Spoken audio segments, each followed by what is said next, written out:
you. My name is Reverend Keiryū, Liēn, Shutt. I want to thank Abbot Mio. Thank you very much for the invitation to speak, and then Keiryu, of course, as the scheduler. And thank you to you all for showing up here. You know, I was as in some of the chit chat before. Erna and Santiago and Clayton are in a class that I'm co-teaching with Reverend Sarah Emerson and Reverend Charlie Percorny, and then a teacher from the American Insight, Dalila Bothwell from out of New York. So given all the conditions that have been happening around social justice, in particular in the current movement for Black Lives Matter, actually, Sarah, Charlie, and I have been in dialogue for a while about how to, what is it in giving Dharma talks? How is it, and what is it that makes it more inclusive? And how do we speak from our location racially? So we have been in dialogue. We actually got a grant to start working on that. And then this current movement happened. So we were like, well, whether we get money or not, we need to have a course. And I've been reframing the Four Noble Truths into what I like to call more engaged, more focus on structural conditions in particular. So that's what we started doing. It's 32 people in the course, half people of color and half white identified people. And so there's a class, and then we break up into small groups, people of color with teachers of color, white identified people with white identified teachers. So actually, you know, my understanding of the Zen form of giving Dharma talks, we give talks out of our lives. So that's where I'd like to start. So it's funny. I very specifically had said that I was going to give this talk as one of the ways that I'm framing these practices is to put the samadhi or the meditative aspects of the Eightfold Path with the others, which I'll say more in a minute. And then as I was writing it, I thought, well, it's so much about that in some ways I'm only kind of saying the words, but it's already in the practice. And of course, that's always true. And so sitting here, while we were sitting a moment ago, you know, I haven't used this for a long time. And so I was just having it sitting here, and I'll have to confess that since I did start out in the Vipassana or the American Insight tradition, you know, the mudra, of course, I'm very familiar with it all these years. And now that we're at home a lot, you know, I'm sure I'm not the only one, but we're much more casual these days, aren't we? Or maybe I should just speak for myself, from my location, which is I'm much more casual these days. And I don't always sit in the mudra, and yet putting on these robes, right? It's just an automatic thing. And so the body just knows it. And that's so much, I think, part of what I appreciate. And I think is of one of the gifts of Zen.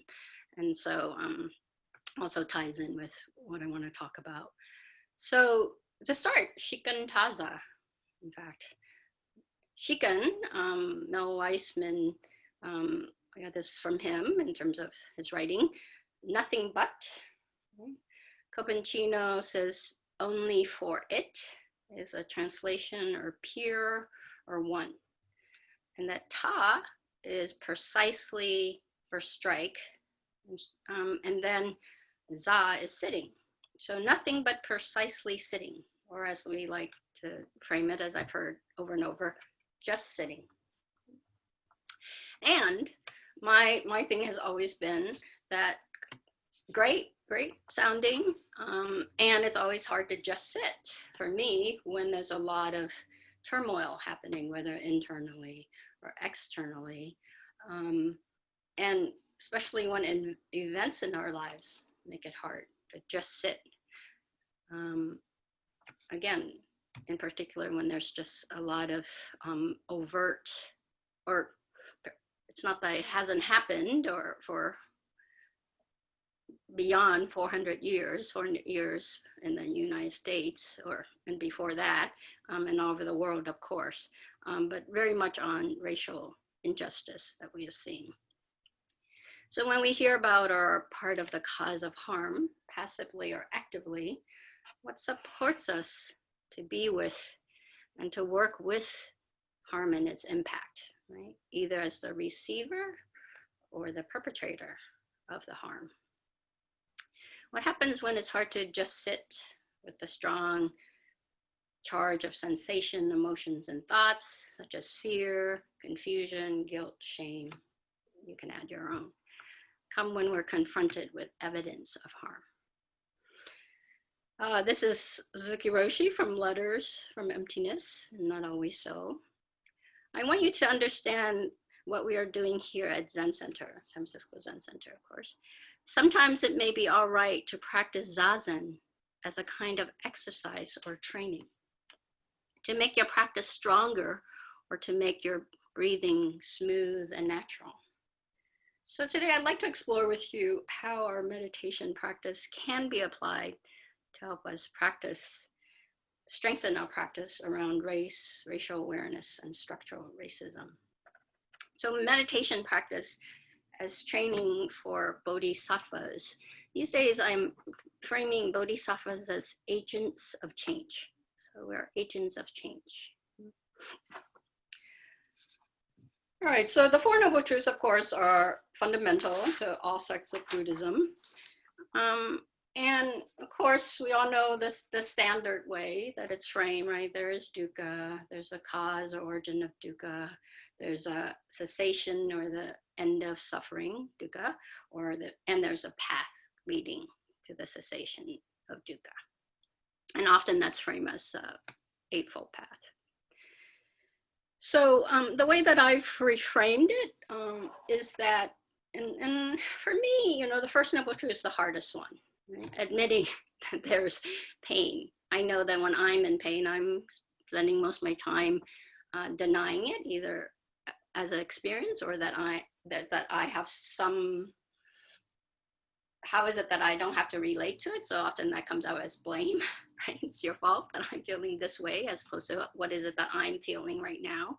And so in this framing, and also I wanted to use it as a model for, or framing for a restoration or a way to work with, to rectify harm, right?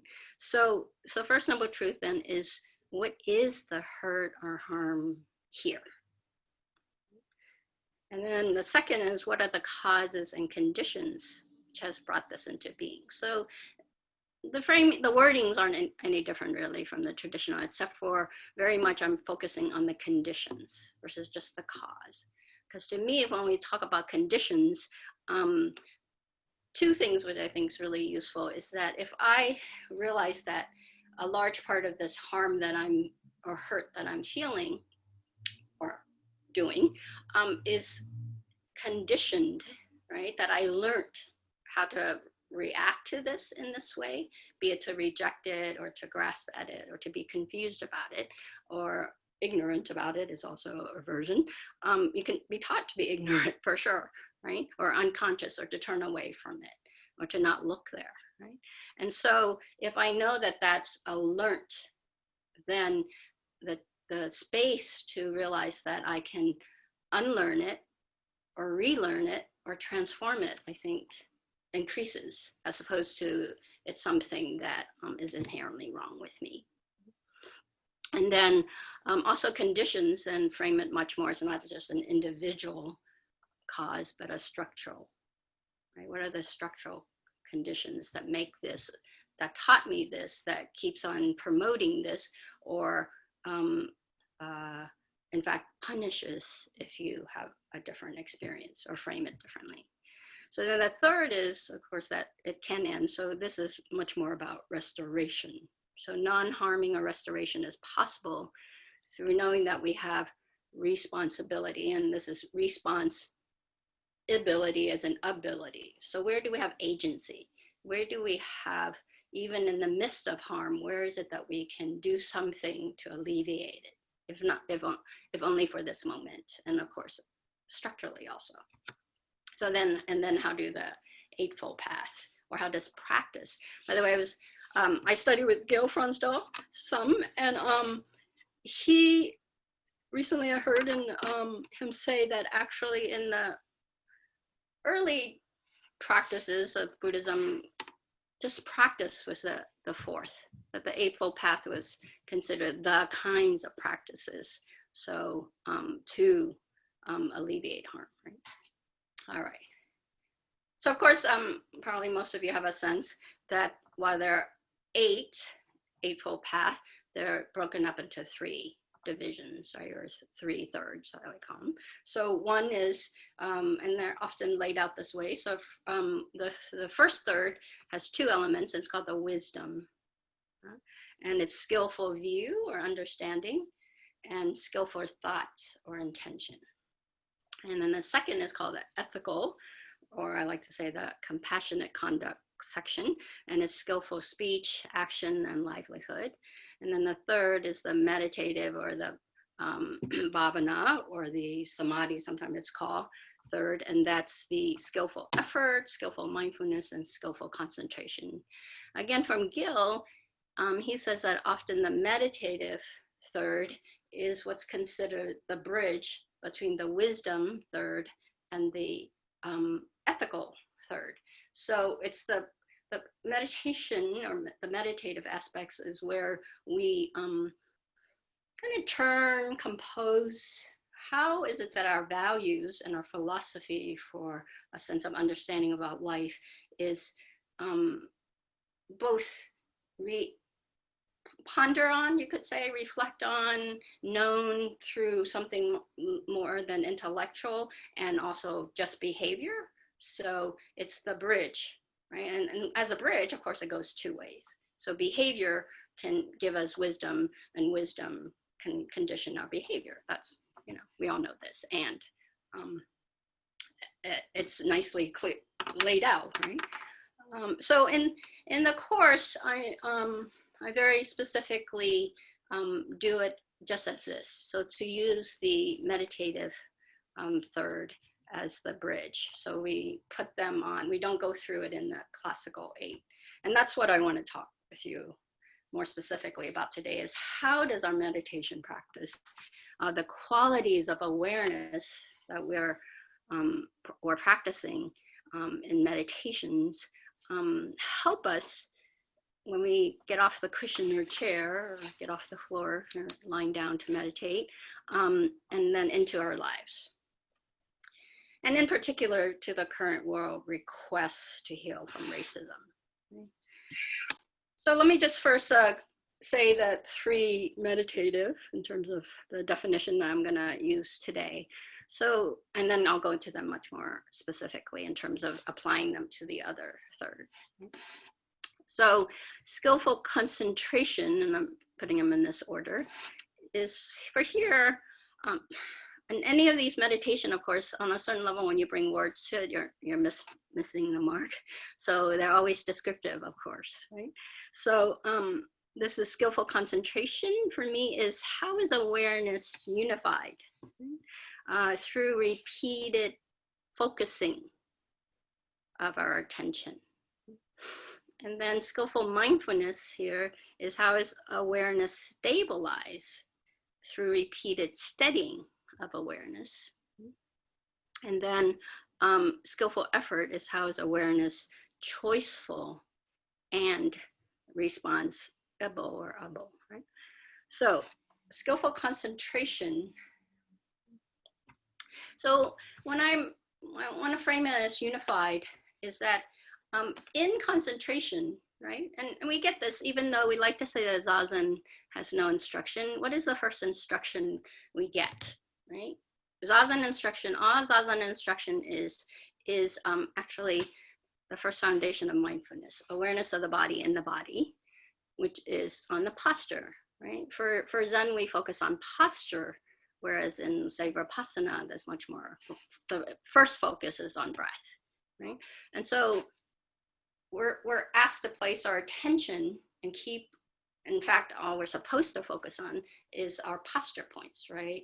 Your sitting bones, your chest, your head, center on the upper spine, right? String coming out of the crown of your head, ears above your shoulders. These are all posture to say, where should you be bringing back your attention? You let go of everything else and you keep on bringing back your attention there. And then Suzuki Roshi taught counting breath, which is very, very classic breath concentration, right? So when we do concentration, we are excluding other things and we keep on directing and sustaining our attention, right? The result then is calm. Right? You don't have to make calm, that the result of calm, right? That in concentration, the natural result is calm, and very specifically with longer and longer concentration, bodily. This is why, as I heard one teacher said, you know, in the middle of a 7-day sesshin, the golden age of Zen was on the 4th day, because by that day, your body has settled. It relaxes. You know, your knee still hurts, but you're relaxed about it hurting. You know, maybe your person next to you eating orioki, it still bugs you, but now you're kinder about it because you're just much more relaxed about things, right? It's a very much a body sensation also. Also, it takes skillful discernment on what, where, and how to focus attention. So in essence, you're awareing, right, on what's important in the moment in service of our values and aspirations. And this is why I'm placing skillful, it on skillful view and skillful intention or thought, or the wisdom aspect. So skillful view begins the path because it gives us the lay of the land. Right? And in essence, skillful understanding is two things. Is the understanding about karma, about causes and condition, right? About how because of X, Y, and Z, where we find ourselves. I think we can't deny, you know, however, you know, yes, karma, to talk about it, to study it is really complex, and simplistically and yet very true and viscerally that we all can understand because of this, because of that, this is what the result, and we can certainly see it around race right now so evidently. And so, of course, with a history of denigrating and making beings less than, and the creation of ideologies and policies, right, that promote that ideology, the result, of course, is intense hurt and harm for all of us. And of course, though, the impact of that is on some more than others, without a doubt. So then the other focus of skillful understanding, and remember, this is the lay of the land, right? Only two, right? And that's dukkha. So to understand the Four Noble Truths, to understand dukkha through the Four Noble Truths, right? So in this framing, I'll just say it in terms of applying it a little bit to this, where we're talking about that dukkha exists, right? Ignoring dukkha doesn't make it go away. Pretending that there's no harm isn't working for us, right? And then the three poisons are the cause. So much of racial harm is through hate, greed, and delusion, or so remember, delusion can be ignorance. And then the end, or the alleviation of dukkha, starts when we admit to or acknowledge what dukkha is here and now. Right? We can't take responsibility. We can't have a sense of agency until we have a sense of what is the problem. Right? It's kind of like in the race discussion, you know, people could say, oh, there's people are racist, but until you can really say that there's structural racism, there's no way to end it in a bigger sense. And then fourth, this is done by being willing to be with and skillfully restore and rectify the consequences of actions from the past and knowing how present actions determine the future. So in a way, it's how do we address karma with the Four Noble Truths, right? So and notice I said actions from the past and knowing how present action determine the future, right? Because I want to emphasize that today, because I think sometimes, and I know this is me, I think that I can think my way through my problems, right? And you can't think your way out of problems.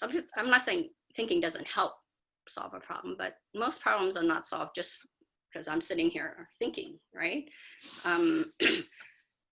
You know, and we know that when we're in retreat, right? We're in sesshin. You find yourself thinking about how you're going to solve a problem, but about work, but you're not at work, are you? All right. So we depend so much on our thinking. So perhaps then it's best to start with rectifying our behavior. Of course, this includes individual behavior, my action, your action, and collective behavior, which is policies. So, Keiryu, are you still on? I can't see everyone so quickly. I am. Okay, great. Because a couple days ago, you know, I was thinking about this talk, and then, you know, letting it turn, and on my CBS National Morning Show, they're interviewing a man named Philip Atiba Goff. He's the CEO and co-founder of the Center for Policing Equity. So it's like our conversations continue in Keiryu. And he was saying that if we could rethink the definition of racism, it can lead to big changes in racial bias and policing. So if we redefine how we approach racism as behavior versus attitude, right?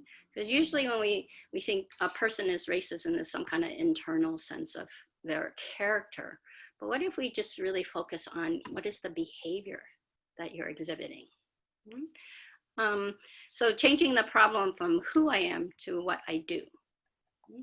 And then he says that situations are actually far more powerful than attitudes in predicting behavior, right? His example is, okay, so one, if someone is you think someone's a liar, right? They don't lie all the time, right? But when do they lie? They lie when they think there's a motivation to lie. They lie when they think they can get away with it. And they lie when they think that, this is his word, that punishment is light for lying. And they say, well, if you flip that, right? Most of us, you know, most of us fall into the category where if there's no motivation to lie, we don't lie. Right? Don't need to get away with it, or if the consequences are big. So, and that changing behaviors is easier than changing attitudes. So if we start with that, and so an example I had was in Las Vegas. They work with the police force, and they were looking at where is it that the most overt violence happen in the course of policing, right? And it turned out that it's when officers were in police pursuit of a suspect. So one, when you're running, guess what happens? Your heart races, right? Your adrenaline is up. There's a real sense you're running after the bad guy, right? And so then it happens when you get there, then he said, you know, that's when you can kick them, because they're like, they made you run somehow, right? And so he says, so when they worked on de-escalation around this, what they said was, first, right, when you get there, when you've apprehended the suspect, what they interject was you have to count to 10 first. Or you can't touch the person until another person comes. Right? So behavior, he says, is easier to evaluate also for accountability. And he said they decreased that violence by, I think he said 16% or 26. I'm sorry, I forgot to write that down, and the number is not sticking with me. In general, his statistic was around 23, 26%, right? So, and also with concentration, again, as I was talking about, settledness and groundedness, right? And in settledness and groundedness, it's much easier to be skillful, right? Because we're having, in the settledness, it's much easier to be discerning. It's much easier to evaluate, oh, what is my motivation for doing this? Which is, by the way, the second of the Eightfold Path. Skillful thought is really purposive thought, right? Thought that moves us into the behavior part, right? It's not just thinking. Bhikkhu Bodhi, I think, is the one who talks about it a lot, is that it's a purposive, cognitive, but purposive kind of thinking. So when we're settled, it's much easier to evaluate what needs to be done or how we want to act. So if we can connect to that settledness and groundedness and stay balanced in the midst of changing difficult condition or the wobbliness. So pausing is key here. What can we put in between our intense emotions or thoughts that usually accompany emotions often, right? Literally pause. And in practice, in a way, all practice is to pause. We sit down. That's the fundamental practice, right? You sit down. That's why, for many of us, why it's not really the best reason to practice is, I remember in my early days, if I was feeling agitated, I'd go find my cushion and sit down, right? And so it's a natural response to just pause. And in the example with the police, they pause by counting to 10. And we give children time out for the same reason, right? Just pause, right? We're giving them a big pause there. So we pause to make sure we're acting with skillful view and also with our intention. And in Buddhism there, it said that the Buddha, when he observed his thinking and categorized it, there are only two categories, right? And the first is the thoughts are of hate, greed, and harm. And then and those are classically called the unwholesome. And then the wholesome is kindness or love or loving kindness, metta in particular. And then compassion or karuna. These days I like to frame that as gentleness. And then of non-harming is the other. And so in having clarity about that, these are two framings of what kind of thoughts we could have, right? So this is why I know we don't talk so much about practice in Zen as a training, but as a training, it's very much about where can you place your thoughts? Where can you develop the groove? Where can you cultivate those, that your mind turns towards that versus turning towards, thoughts of hate, greed, and delusion. Right? So skillful mindfulness then is how awareness is stabilized through repeated steadying of awareness. Right? I like to think of mindfulness as awareness that includes everything, right? Without being overwhelmed by it. That's the key. Right? And therefore, wanting to control everything. I only want to control when I feel overwhelmed. Otherwise, whatever you're doing is fine, right? Within reason, of course. It also can direct, but it's not attached to the outcome. It directs because I like to think of mindfulness, again, we can say a lot about any of these. And one way I like to talk about mindfulness is like a manager in a restaurant. The manager sees the whole thing happening and, can say, oh, there's milk spilled on table 6, please, the bus person, please go take care of it. Or, host, please seat the people, right? There's a backup at the front door or whatever. So it manages it, right? But it embraces in a non-judgmental. A bad manager is one who yells at you and thinks, that that are trying to control you versus just directing the flow. So it's embracing, but non-judgmental, allowing and open. And it's also relational, right? It sees how the pieces relate to each other. Because you have to, in terms of mindfulness, so mindfulness can be talked about as two aspects. One is the practice of mindfulness, which is how most of us think of it, right? Mind the gap, right?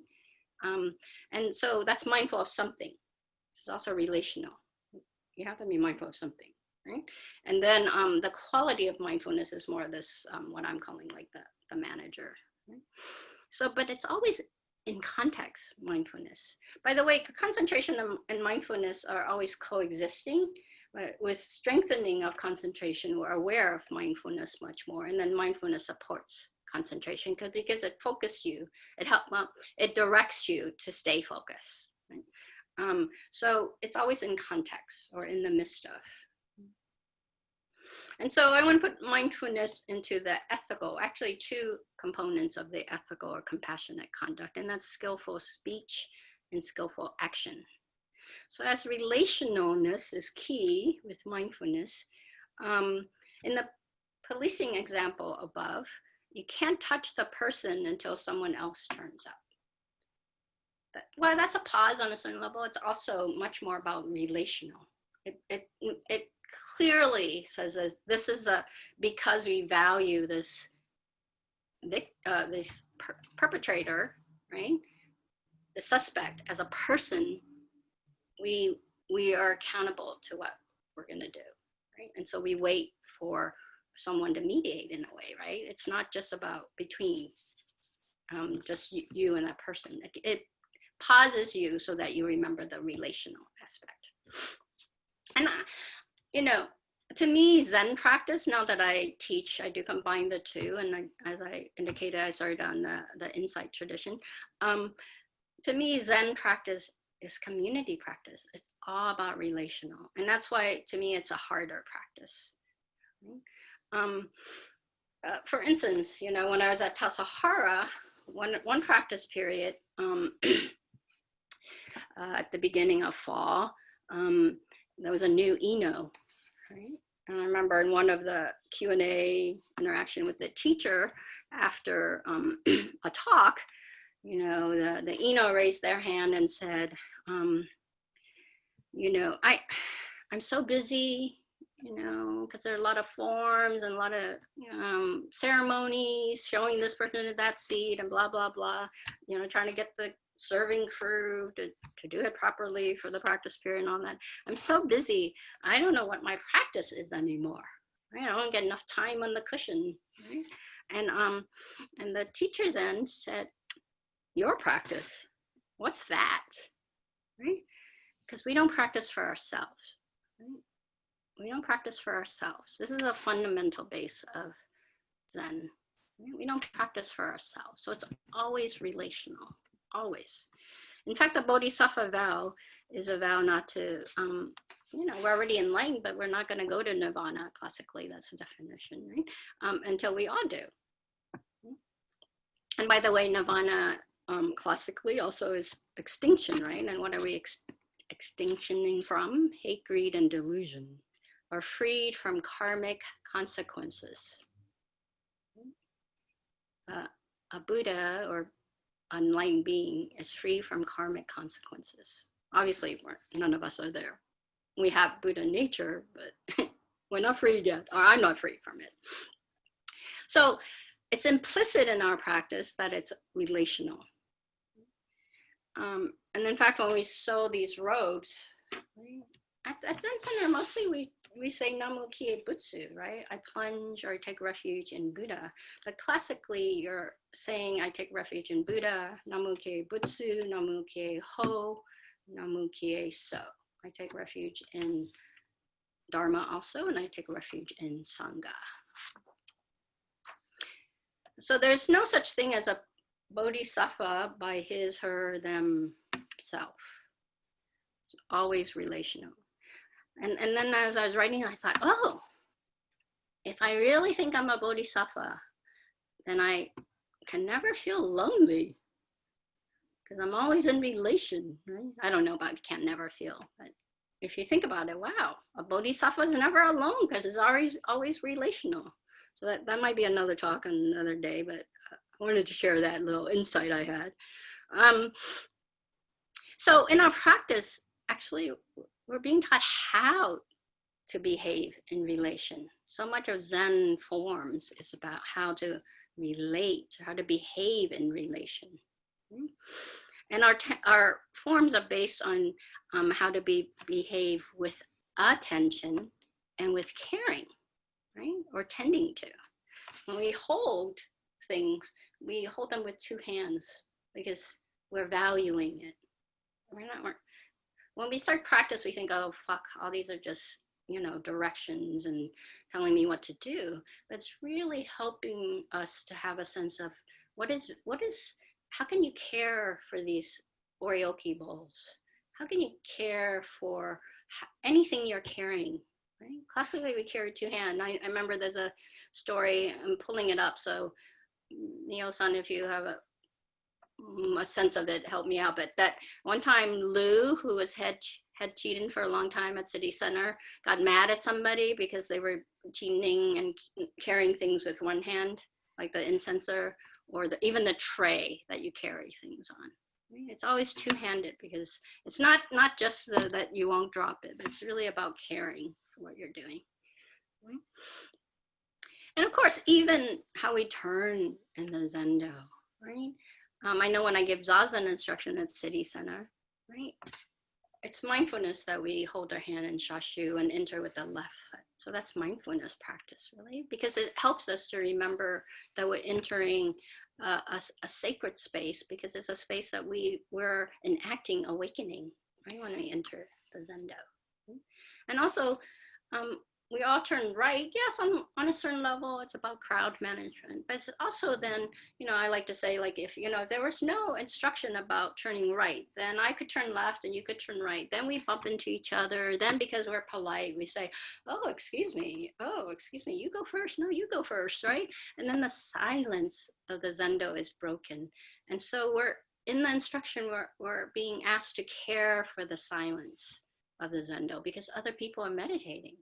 You know I know we all face the wall, but I bet many of us are like, shit, when there's a lot of noise in the Zendo, right? At least maybe just me and maybe more in the beginning, right? You're very disturbed by everything that's going on. And we're also disturbed because we want to look and see. But our practice is to tend for collective space also, because we don't practice alone. So a form of a practice is a framing for us to see how we effort in them, right? And with what heart and mind do we do our activities, right? Which then brings us into skillful effort. And I'm defining it here as how awareness is choiceful and responsible. That's key, right? Choiceful because it takes intentional energy, effort. It takes effort to be effort. To do effort. And that's how most of us approach form to start with, right? We're learning, we're trying to figure it out. All that stuff is that I've been talking about, you're trying to figure out, right? And then at some point,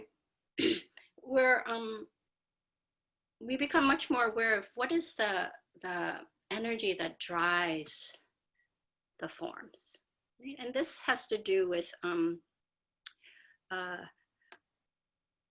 skillful effort is very much, again, about how do we address those wholesome and unwholesome. Right? How do we care for them if they've already come up, right? How do we cultivate the wholesome versus the unwholesome quality? So this is why you have to have a certain seniority, that's the sense, before you become certain roles in the temple that give direction. And one way that really points out this is, and I was, we don't do this at San Francisco Zen Center anymore, and I was at a practice period in which actually we did do it in one practice period, right? We used the Kiyotsaku, right? And it was very clear that only certain people were able to use it. Well, of course, we also, you know, inform people so they could go sit in the library. That's what we decided. Certain periods were very known. We didn't do it every period, but a certain period of the day would be said, that's the one we'll use, so that people who have responses to it could choose to. By the way, like I think halfway through we stopped doing it because then we decided to care for everyone who had responses. But I remember the key was because I was like, I want to learn, because, you know, I was the over efforting, over energetic Zen student where I just wanted to learn everything. Plus I'm a form queen, right? So I was like, oh, another form to learn, right? And I was like, what I was told, oh, you're too, you know, junior. And mostly it's because you have to do it. You can't, the idea is not only the correctness of where to hit and how to hit, it really is about someone who can do it without having any animosity towards a person, right? It's the Kyosaku is used not to punish people, but it's used to relieve suffering if you do it right, right? The correct point so that it releases the tightness. And wakes you up too, without a doubt. And yet it takes a certain sense of helping someone, not to punish someone. So,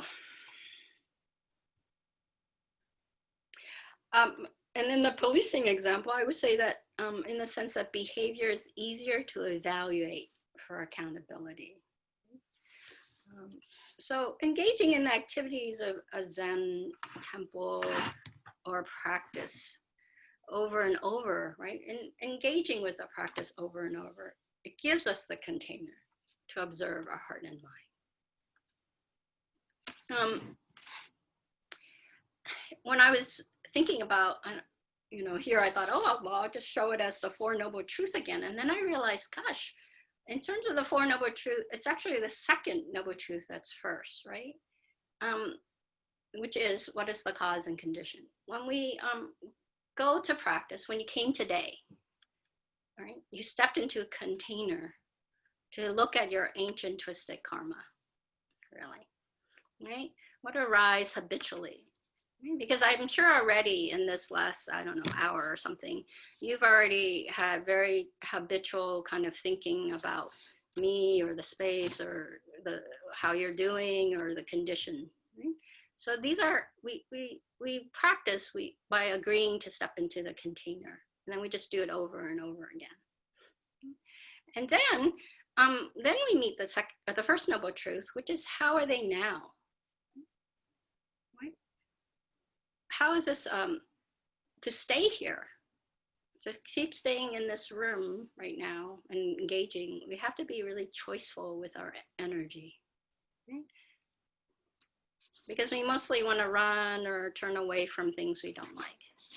And it doesn't mean that sometimes we don't. Maybe some of you already, you know, looked at your phone or figure out, you're really now just thinking about, you know, brunch or whatever. And that's okay. And then the third is, how is it that it doesn't have to hurt or harm? That's another way I like to think about there's a ending or alleviation of dukkha. Where or how can I alleviate or stop the hurt or harm?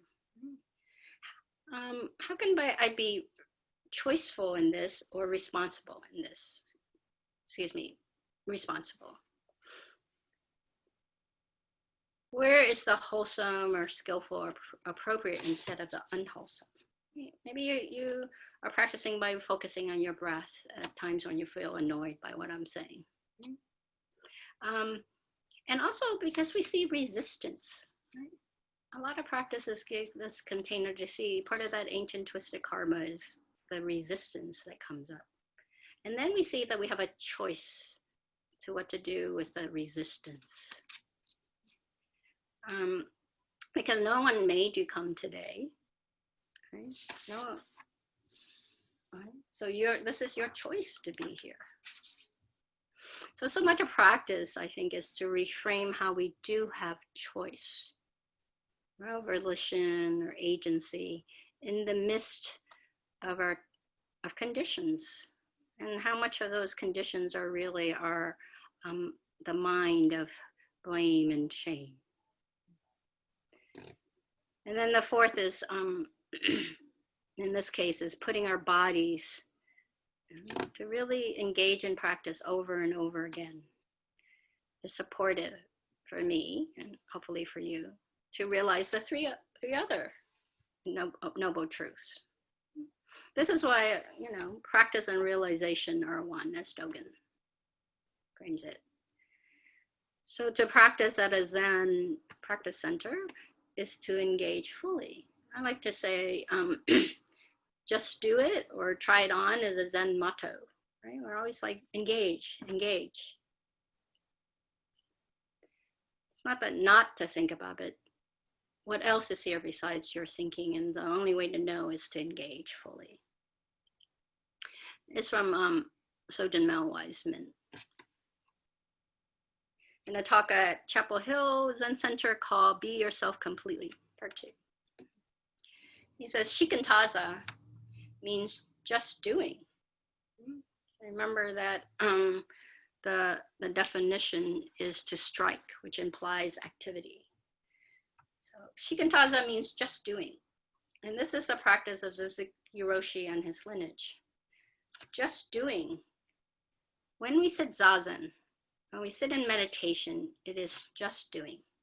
We don't sit in meditation in order to get something. We don't sit in order to accomplish good health or to make us more intelligent or to gain some kind of advantage. When we sit, we just sit. Sitting is just sitting. In the same way, eating is just eating. Walking is just walking.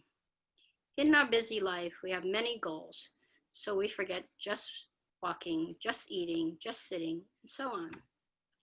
When we bring just sitting into our daily life, in the midst of our life based on accomplishments, so we can be completely whole in our activity, this is zazen.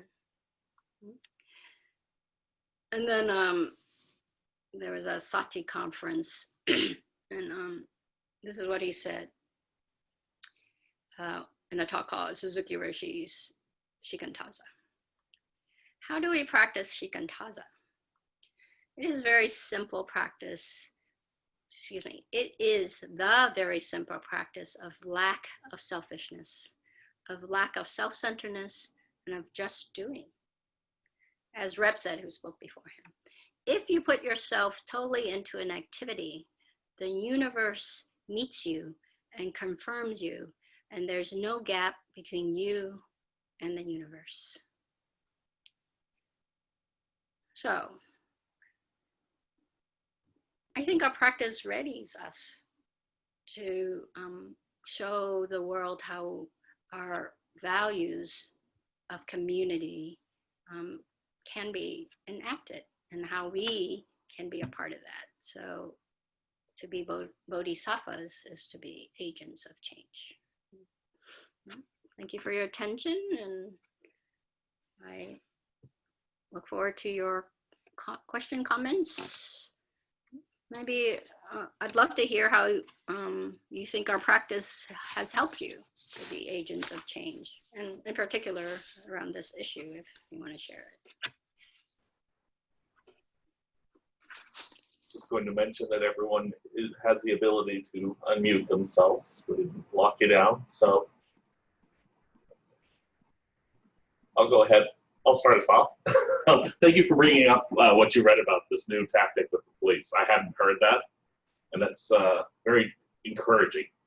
So thank you for encouraging news. I was with a friend yesterday who's a Buddhist as well, different lineage, and we were promoting Buddhism to each other, and we were going down the list of all the benefits of meditation together. And and where we kind of both settled was, it's wonderful that it puts that pause in your life, between you and your we literally said between you and your reactions, it makes space. And so there's space for other people, and space between you and your reactions, and space so life can breathe and live. So I appreciate your talk. It was very timely since I had this conversation yesterday. And thank you again for following up on our prior conversation, because that's very encouraging to hear that they're figuring out that making space and a pause improves and reduces harm. Great, thank you.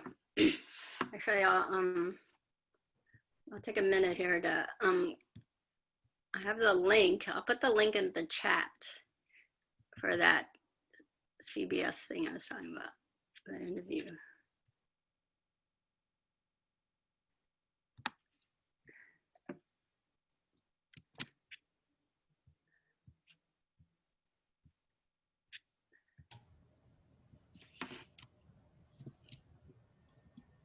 All right.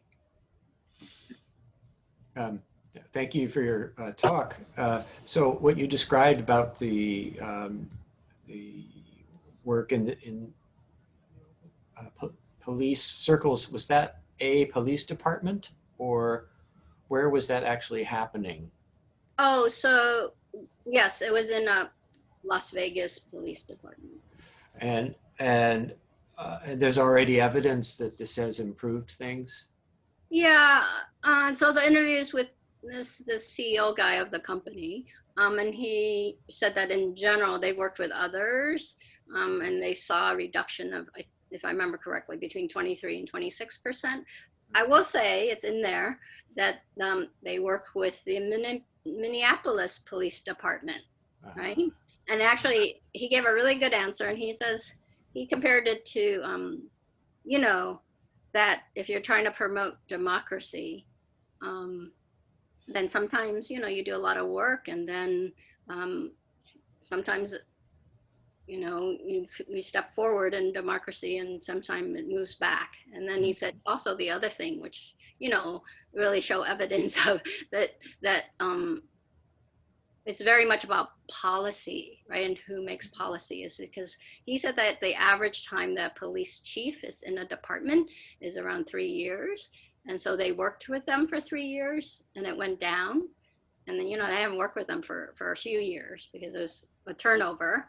And so, you know, his heart broke, and he said, you know, all those activists, all the people in the community asking for change, you know, his heart broke for them. Then this is my interpretation. That's partly why I wanted to make sure to give you guys the link so you can see it on your own. Thank you. The other thing was that, at least from the Zen perspective,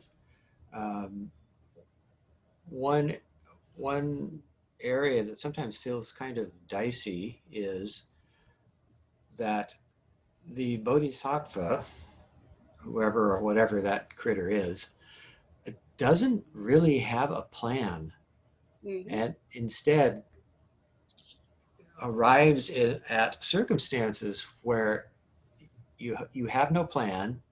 All you can do is to be present and be ready, and to trust the vow and your practice will create space for something helpful to happen. And other than that, it's really unplanned. And that kind of feels like thin ice sometimes. Still, it works, but it still feels kind of dicey. The agent of change thing? Not to have a plan, you know? Yes, well, that's, I mean, part of it is it not to have a plan or not to be attached to the result? Well, to me, it feels like you can't go in with having already figured out what's supposed to happen necessarily. Sure. Especially something comes up suddenly, you know? Sure. I agree with that. And I will say that, which doesn't mean you don't have wisdom or some sense of discernment. Oh no, wisdom's not a plan, but you do have that. Yeah. Yeah. Yeah, I think that's no, you don't have to have a plan. And I think you can evaluate the conditions and with others determine a course of action. Even I was thinking, oh, as an agent of change, you know, by that I don't mean that you know what the change should be or how that change should happen. Right. Yeah, and things are always changing, so that's the other thing. Yeah. But I don't think it has to be a passive awareness.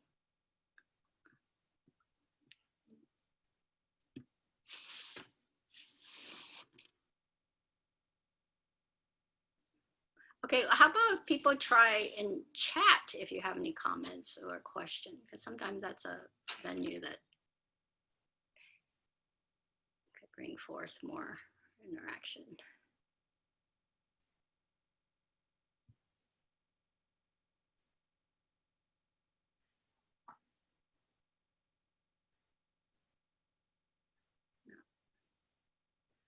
All right.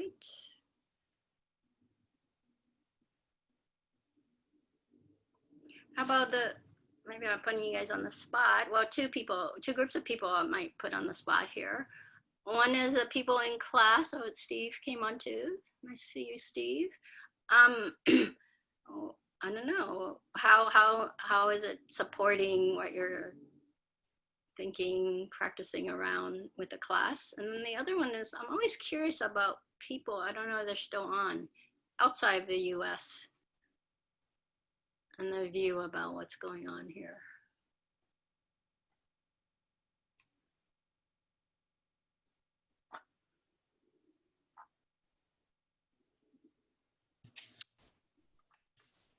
I definitely like what you talk about with pausing is the key. I think I can use that in like pretty much any area of my life. And I mean, I just had some sort of, I mean, it's kind of an aha moment when you're talking about like with just sitting, there's like no gap between you and the universe, and that, at least for this moment, it allowed me just to see how interrelated we truly are. And I was on a hike this morning with a friend of mine, and he's in kind of a Buddhist recovery group also, and they're doing something similar to what we're doing with the studying about anti-racism, and we were talking about that and our experiences being minorities, growing up, you know, gay boys in the South, and so and how that has allowed me to kind of like have a unique perspective in our class. And so just what you just talked about, having that no gap between me and the universe, just really cemented that there is no separation between us. And I really appreciate that. We're in our sitting, we're connecting to what is it to sit with no gap between our life, right? And of course, then we get off the cushion, which for many of us is, 23 hours and 20 minutes for the rest of the day. So, all right. Erna, I saw your hand also. Yeah, I was just going to say, yeah, to me, it's useful to see the engaging and the helping of the different parts of the Eightfold Path, because I haven't really studied them that much. So, and then in just myself and doing the sitting regularly, and it just following my lineage is also Soto, and just following that the practice, then it just seems to, over a long time, or maybe I've been doing it maybe 10 years, but it does help me settle, and then I think I can be more effective in how I want to be an agent of change, I guess you would say, in your language, because it just seems like such a really a dilemma that I'm white identifying, that has been brought on. It's like this karma, okay, maybe not me, but and so I just feel that I can be more compassionate to people like me, to try to help them change. So the sitting, I think, and just that fundamental. So I really appreciate, like when I read your description of, we're going to look at the sitting, the samadhi is the foundation of this. That's what drew me to listen. So thank you. Thank you.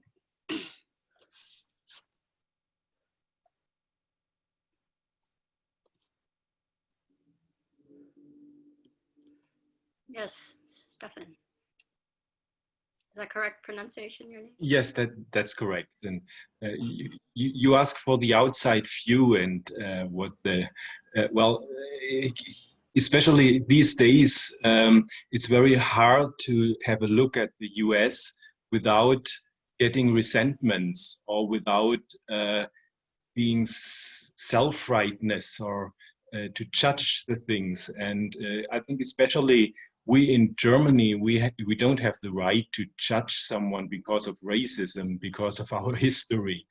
And so for me, this practice helps me to get a feeling of interconnectedness. So especially to take part every Saturday morning here in this Dharma talk, that's such a wonderful thing. This is yeah.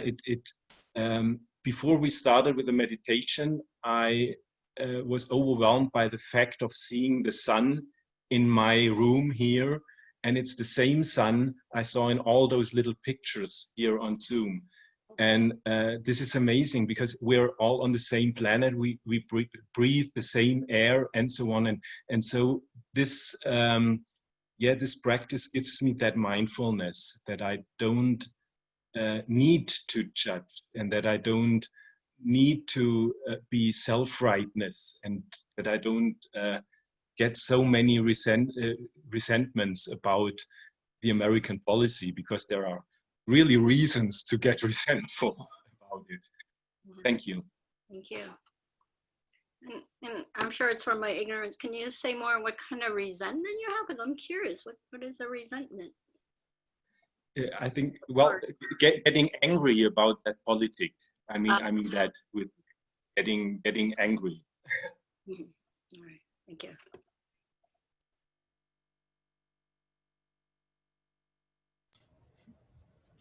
Maybe time for one more question. Somebody like to speak?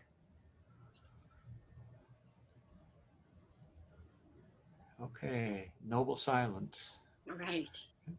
Lien-san, thank you very much. Thank you very much, everyone. Thank you. Please come and join us again soon.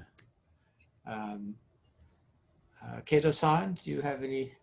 A couple quick words, and then if you'll do our end chant and take us out. Okay. Hartford Street Zen Center Isanji Temple relies on your generosity.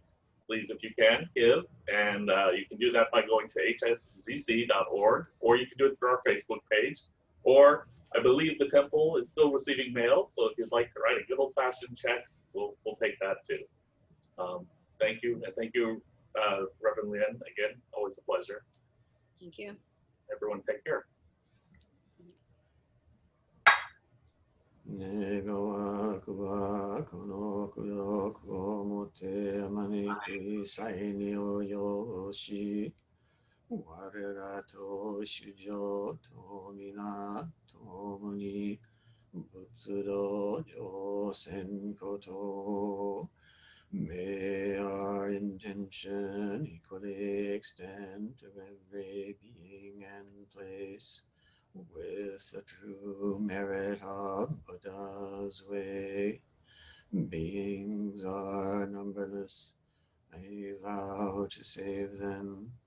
Delusions are inexhaustible, I vow to end them. Dharma gates are boundless, I vow to enter them. Buddha's way is unsurpassable, I vow to become it. Thank you very much, everyone. Please take care.